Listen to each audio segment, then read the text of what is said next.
کی معافی کا سبب بن جاتا ہے. جناب نبی کریم صلی اللہ علیہ وآلہ وسلم کی محبت اور ذکر جو ہے انسان کو مغفرت کے قریب کرتا ہے. جتنا بھی ہم سنتوں پہ ویورز عمل کرتے ہیں نا، ثواب ہی ثواب ہے، اور اتنے فائدے ہیں ہماری زندگی میں. جسمانی طور پر بھی ہم جو ہے وہ ویل اینڈ گڈ رہتے ہیں اگر ہم سنت کے مطابق زندگی گزارتے ہیں.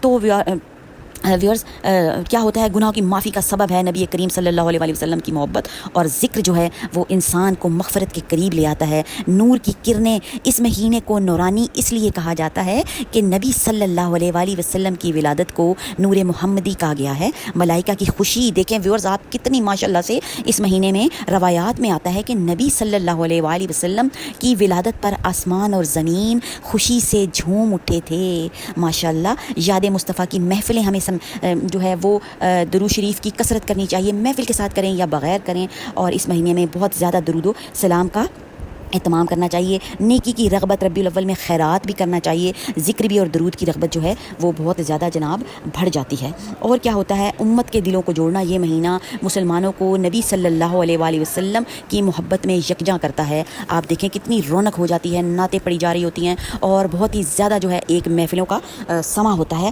سیرت پر عمل کرنے کی ترغیب. اس ماہ میں سیرت النبی صلی اللہ علیہ وآلہ وسلم کے مطالعہ اور عمل کی توفیق بھی بڑھ جاتی ہے.